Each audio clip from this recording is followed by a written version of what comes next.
urban edginess, cultural authenticity. And what the heck, some Southern barbecue and Asian street food. Just a small part of our recipe as we hit the town with the hometown hero. Up next, history, music, art, food, and local folklore. And trauma, heavy trauma, as we explore the hometown through my eyes, the hometown hero. I'm Janel Klein. Welcome to the Twin Cities of Minneapolis and St. Paul.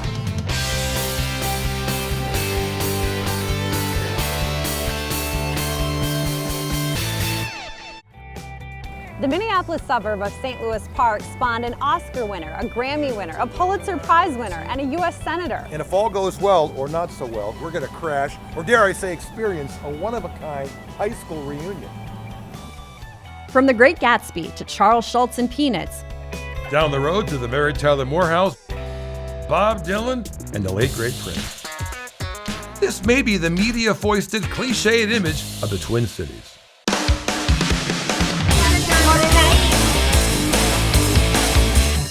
The North Loop of Minneapolis was once an industrial warehousey part of town, but it's now been transformed into the new Restaurant Row. And right here, in between two James Beard Award winners, is the new kid in town, Sweet Chow. We have things like house-made lemongrass sausage, because if you're going to be in Minnesota, you got to do sausage. We've come to Sweet Chow to taste the latest take on the continuing evolution and mashup of the original Nordic influences of Norwegians, Swedes, and Danes to, would you believe, Asian street food. Sweet Chow came from a bicycle trip that we took across Asia. We started in Hoi An, Vietnam, and ended up in Siem Reap, Cambodia. It was amazing to be on two wheels and to eat all that great food, and we just wanted to bring it back with us. South Minneapolis is also home to a classic neighborhood rib shop. A Twin Cities old school take on Southern barbecue at Scotch and Mama's. Scott's only open Thursday through Saturday, cooks up one batch, and then he goes home. One and done, folks. Come early. Scotch and Mama's lives up to the hype.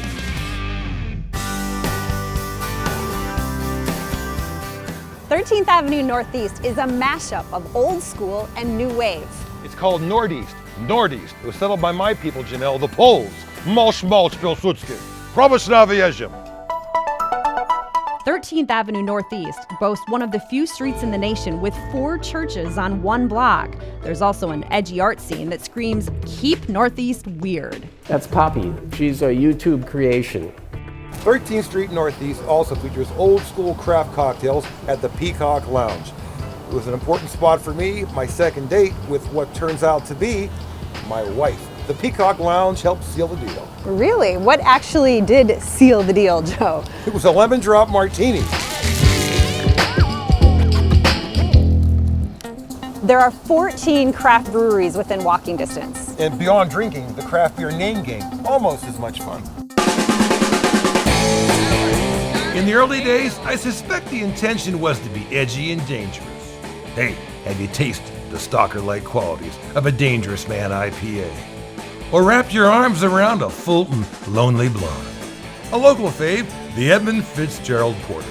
What better way to quench your thirst and soothe your soul as you drink to the doomed ship that plunged to the bottom of mighty Lake Superior as an inland hurricane blew her to the bottom and inspired Gordon Lightfoot to sing about the gales of November came early that year. Further proof of global warming. From Dylan to Prince, Lord and Mama Hoos could do the Andrews sisters too. From Slug Willie Murphy, Atmosphere, and all the rest, Twin Cities music scene, Janelle, it's gonna rock all over you. Now, most music heads in town have a Prince story. He would pop up from time to time all over town. Prince even hosted semi-regular late night concerts at Paisley Park, his studio complex. Prince was a regular at the Electric Fetus. Odd name, but a great record store. 5 days before his tragic death, Prince went shopping on National Record Store Day right here and picked up these 6 CDs. Stevie Wonder's Talking Book, Chambers Brothers' The Time Has Come, Joni Mitchell Hijira, Swan Silvertone's Gospel Classics, The Best of Missing Persons, and Santana 4. Let's take a look at the success stories of the first-ring suburb, St. Louis Park. The suburb boasts such stalwart alumni as Oscar-winning filmmakers the Coen brothers, Grammy-winning singer, songwriter Dan Wilson, comedian and Senator Al Franken, and New York Times columnist and Pulitzer Prize winner Thomas Friedman. I know, and they all graduated within a few years of each other. Lordy, that must have been some high school reunion. Could you imagine how cool it would be to go there? Yeah, I know. How was it? Well, actually, I booted the segment. I missed it by a few months. We're not going. For that, I offered this Weasley apology. But I will make it up in the next show. Meet me in St. Louis, on the Hill, a neighborhood block where 3 kids grew up, and this trio all got the call to the Hall, the NFL and MLB Hall of Fame. But the Hill is also a time tunnel to old-school traditional Italian food. It makes for a weekend to plan for on Beyond Baseball in St. Louis, Missouri.